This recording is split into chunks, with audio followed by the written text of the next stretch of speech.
Hi hello welcome back to my channel. Good morning.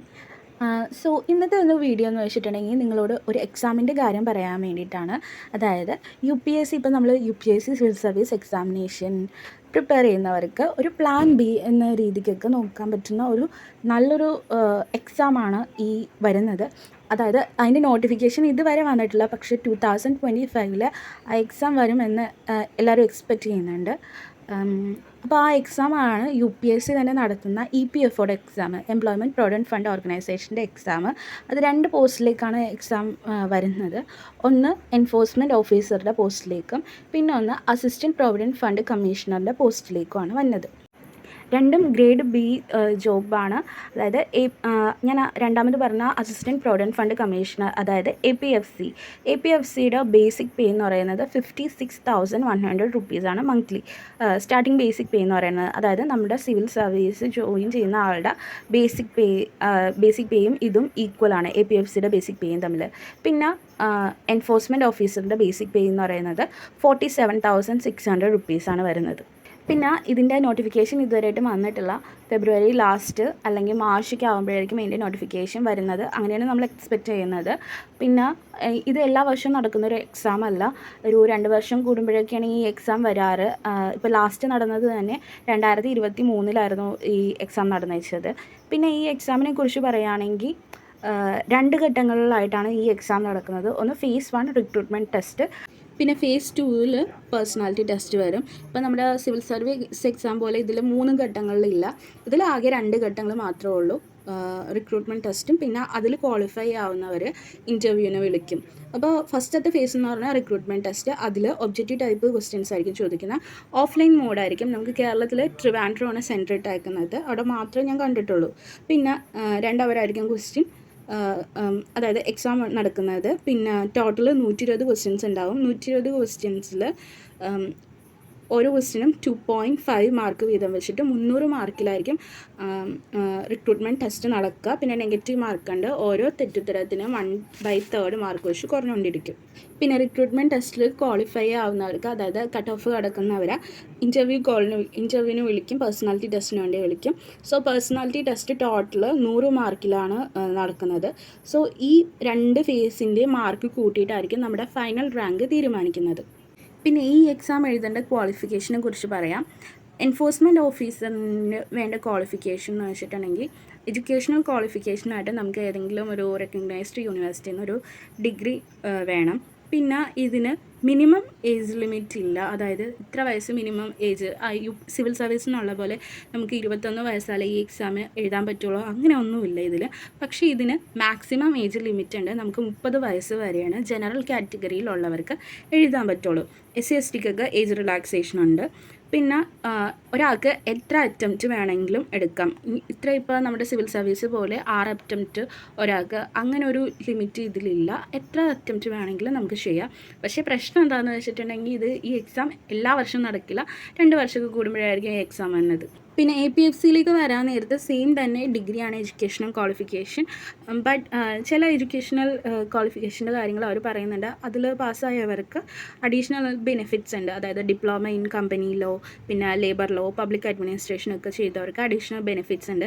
പിന്നെ maximum age limit എന്ന് പറയുന്നത് 35 വയസ്സ് വരെയാണ്, മിനിമം ഏജ് ഇല്ല ഇതിൽ. പിന്നെ നമ്പർ ഓഫ് അറ്റംപ്റ്റിന് നോ ലിമിറ്റാണ്, എത്ര അറ്റംപ്റ്റ് വേണമെങ്കിലും നമുക്ക് ചെയ്യാം. പിന്നെ SC STക്ക് 5 വർഷത്തെ ഏജ് റിലാക്സേഷൻ ഉണ്ട്. അതായത് ഇപ്പോൾ EOക്ക് ജനറൽ കാറ്റഗറിക്ക് 30 വയസ്സ് വരെ എഴുതാൻ പറ്റുള്ളൂ, പക്ഷേ SC STക്കാണെങ്കിൽ 35 വയസ്സ് വരെ എഴുതാൻ പറ്റും. പിന്നെ OBCക്ക് 3 വർഷത്തെ ഏജ് റിലാക്സേഷൻ ഉണ്ട്. സർട്ടിഫിക്കറ്റ് എല്ലാം പ്രൊഡ്യൂസ് ചെയ്യേണ്ടി വരും. ഈ exam UPSC civil service prepare ചെയ്യുന്നവർക്ക് ഒരു പ്ലാൻ ബി എന്നുള്ള രീതിക്ക് പ്രിപ്പയറൊക്കെ ചെയ്യാൻ പറ്റുന്ന നല്ലൊരു എക്സാമാണ്. പക്ഷേ ഒബ്വിയസ്ലി എഫേർട്ട് ഇടണം. ഇതിനായിട്ടൊരു എഫേർട്ട് ഇട്ടില്ലെങ്കിൽ നമ്മൾ പാസ്സാകത്തില്ല. പക്ഷേ ഇതൊരു നല്ലൊരു ഓപ്പർച്യൂണിറ്റിയാണെന്ന് ഞാൻ പറയുള്ളൂ. കാരണം നമ്മുടെ UPSCയുടെ സിലബസും ഇതിൻ്റെ സിലബസും ഏകദേശം ഒരു സെയിം തന്നെയാണ് വന്നത്. അതായത് നമ്മൾ UPSCയിൽ സിവിൽ സർവീസിന് പഠിക്കുന്ന കുറേ കാര്യങ്ങളുണ്ടല്ലോ, അതിൽ കുറേ കാര്യങ്ങൾ ഇതിൽ തന്നെ കവർ ആവുന്നുണ്ട്. ഇപ്പോൾ ഞാൻ കുറച്ച് കാര്യങ്ങൾ പറയാം. ഇപ്പോൾ ഇതിൻ്റെ സിലബസ് വായിക്കാം. APFCയുടെയും പിന്നെ എൻഫോഴ്സ്മെൻറ്റ് ഓഫീസറിൻ്റെയൊക്കെ സിലബസ് ഏകദേശം സെയിമാണ്, കുറച്ച് ഡിഫറൻസ് മാത്രമേ ഉള്ളൂ. സോ ഞാൻ കമ്പൈൻ ചെയ്ത് അങ്ങോട്ട് പറയാം. നിങ്ങൾക്ക് സിലബസ് വേണമെങ്കിൽ നിങ്ങൾ എനിക്കൊരു മെയിൽ അയച്ചാൽ മതി, അപ്പോൾ ഞാൻ നിങ്ങൾക്ക് സെൻഡ് ചെയ്ത് തരാം സിലബസ്. അല്ലെങ്കിൽ നിങ്ങൾ ഗൂഗിൾ ചെയ്ത് നോക്കിയാലും മതി. UPSC EPFO APFC സിലബസ് എന്ന് പറഞ്ഞിട്ട് ഗൂഗിളിൽ ടൈപ്പ് ചെയ്ത് കൊടുത്താൽ മതി, നിങ്ങൾക്ക് സിലബസ് കിട്ടും. സോ ഞാൻ ഈ EPFOയുടെ എക്സാമിൻ്റെ സിലബസ് വായിക്കാം. ഈ APFCക്കും EOക്കും രണ്ട് സിലബസാണ് കേട്ടോ, പക്ഷേ കുറച്ച് ഡിഫറൻസ് മാത്രമേ ഉള്ളൂ. സോ ഞാൻ അതുകൊണ്ട് രണ്ടും കമ്പൈൻ ചെയ്ത് എഴുതിയതാണ്. സോ UPSCയുടെ സിവിൽ സർവീസ് എക്സാമിനേഷനായിട്ട് സിമിലർ ആയിട്ടുള്ള ടോപ്പിക്ക് ഫസ്റ്റ് വായിക്കാം. ഒന്ന് കറണ്ട് അഫയേഴ്സാണ്. ലാസ്റ്റ് ഒരു വർഷത്തെ കറണ്ട് അഫയേഴ്സും നമ്മൾ നോക്കണം. പിന്നെ വന്നത് Indian culture, heritage and freedom movements ആണ്. സോ നമ്മുടെ മോഡേൺ ഇന്ത്യയിലൊക്കെ പഠിക്കുന്നുണ്ട്. ഒബ്വിയസ്ലി മോഡേൺ ഇന്ത്യയിൽ ഒരുപാട് ക്വസ്റ്റ്യൻസ് ഞാൻ ഈ എക്സാമിൻ്റെ പേപ്പറിൽ ഞാൻ കണ്ടായിരുന്നു. അതെല്ലാം നല്ല എളുപ്പമായിട്ടുള്ള ക്വസ്റ്റ്യൻസാണ്. പിന്നെ പോപ്പുലേഷൻ ഡെവലപ്മെൻറ്റ് ആൻഡ് ഗ്ലോബലൈസേഷൻ, പിന്നെ present trends in Indian economy. ഇത് രണ്ടും നമ്മൾ എക്കണോമിയുടെ ടൈമിൽ എക്കണോമി പഠിക്കുന്ന സമയത്ത് നമ്മൾ കവർ ചെയ്യുന്നത് പോപ്പുലേഷനെ കുറിച്ചും ഡെവലപ്മെൻറ്റ്സിനെ കുറിച്ചിട്ടും പിന്നെ ഗ്ലോബലൈസേഷനെ കുറിച്ചും ഒക്കെ നമ്മൾ കവർ ചെയ്യുന്നുണ്ട്. അതിൽ എക്കണോമിയുടെ സിലബസിലുള്ളതാണ് ഇതൊക്കെ. സോ നമ്മളതിൽ കവർ ചെയ്ത് പോകുന്നുണ്ട്. സോ അത് നമ്മൾ പഠിക്കുന്നുണ്ട് സിവിൽ സർവീസിൻ്റെ പഠിക്കുന്ന സമയത്ത്. പിന്നെ വരുന്നത് governments and constitution of India ആണ്. നമ്മൾ പൊളിറ്റിയൊക്കെ പഠിക്കുന്നതല്ലേ.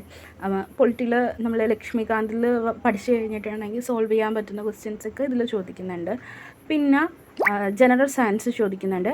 പിന്നെ എലമെൻ്ററി മാത്സ് ആൻഡ് സ്റ്റാറ്റിസ്റ്റിക്സ് വരുന്നുണ്ട്. ഇത്രയും കാര്യങ്ങളാണ് കോമൺ ആയിട്ട് വരുന്നത്. അതായത് നമ്മുടെ സിവിൽ സർവീസിൻ്റെ സിലബസും ഈ EPFOയുടെ സിലബസും തമ്മിൽ സിമിലറായിട്ട് വരുന്ന കാര്യങ്ങൾ ഇത്രയാണ്. ഇത് തന്നെ പഠിച്ചു വെച്ച് കഴിഞ്ഞിട്ടുണ്ടെങ്കിൽ നമുക്ക് നല്ലൊരു മാർക്ക് സ്കോർ ചെയ്യാൻ പറ്റും. പിന്നെ ഇത് കൂടാതെ വരുന്ന സംഭവങ്ങൾ ഏതൊക്കെയാണെന്ന് വെച്ചിട്ടുണ്ടെങ്കിൽ, ഒന്ന് സോഷ്യൽ സെക്യൂരിറ്റി ഇൻ ഇന്ത്യ ആണ്. സോഷ്യൽ സെക്യൂരിറ്റി തന്നെ നമുക്ക് കുറേ തിയറി കാര്യങ്ങൾ, പിന്നെ എന്താ പറയുക, കുറേ സ്കീംസ്, ഗവൺമെൻറ് സ്കീംസ്, പിന്നെ കമ്പനീസ് ആക്ട്, ലേബർ ലോ, അങ്ങനെ കുറേ കാര്യങ്ങളൊക്കെ ചോദിക്കും. പിന്നെ വരുന്നത് അക്കൗണ്ടിങ് ആൻഡ് ഓഡിറ്റിംഗ് ആണ്. പിന്നെ industrial relation and labour laws വരുന്നുണ്ട്. പിന്നെ ഇൻഷുറൻസ്, പിന്നെ basic knowledge of computer application. ഇത്രയും കാര്യങ്ങളാണ് ചോദിക്കുന്നത്. ഇപ്പോൾ അക്കൗണ്ടൻസി ഒക്കെ എന്ന് വെച്ചിട്ടുണ്ടെങ്കിൽ, ഇപ്പോൾ ഞാൻ ഒരു കൊമേഴ്സ് പഠിച്ചത് +1 +2 കൊമേഴ്സൊക്കെ എടുത്തവർക്ക് ഭയങ്കര എളുപ്പമായിട്ടുള്ള ഒരു അക്കൗണ്ടൻസി തിയറിയൊക്കെ ആയിരിക്കും ചോദിക്കുന്നത്. കാരണം എന്താണെന്ന് വെച്ചാൽ, ഇപ്പോൾ ഞാനും കൊമേഴ്സ് പഠിച്ച ഒരാളാണ്. ഇപ്പോൾ നമ്മൾ +1 +2 നമ്മൾ പഠിക്കുന്ന ചില ബേസിക് അക്കൗണ്ടിങ് കാര്യങ്ങളൊക്കെ ഉണ്ട്. അതായത് തിയറി, അതായത് എന്താണ് ട്രയൽ ബാലൻസ് എന്ന് വെച്ചിട്ടുണ്ടെങ്കിൽ എന്താണ്, അല്ലെങ്കിൽ ഒരു ബിസിനസ് ട്രാൻസാക്ഷനിൽ ഫസ്റ്റ് ഒരു ട്രാൻസാക്ഷൻ ഏത് ബുക്കിലേക്കാണ് നമ്മൾ എൻട്രി ചെയ്യുന്നത്, പിന്നെ പ്രോഫിറ്റ് ആൻഡ് ലോസ് അക്കൗണ്ട് ഏത് തരം അക്കൗണ്ടാണ്, അങ്ങനത്തെ ഒരു രീതിയിലൊക്കെ ആയിരിക്കും ക്വസ്റ്റ്യൻസ് വരുന്നത്. അപ്പോൾ വേറെ സ്ട്രീമിൽ ഇപ്പോൾ സയൻസിലൊക്കെ പഠിച്ചവർക്കാണെങ്കിൽ നിങ്ങൾക്ക് അക്കൗണ്ടൻസിയുടെ ക്ലാസ് യൂട്യൂബിൽ അവൈലബിൾ ആയിരിക്കും. അപ്പോൾ അതൊന്ന് കാണേണ്ടി വരും.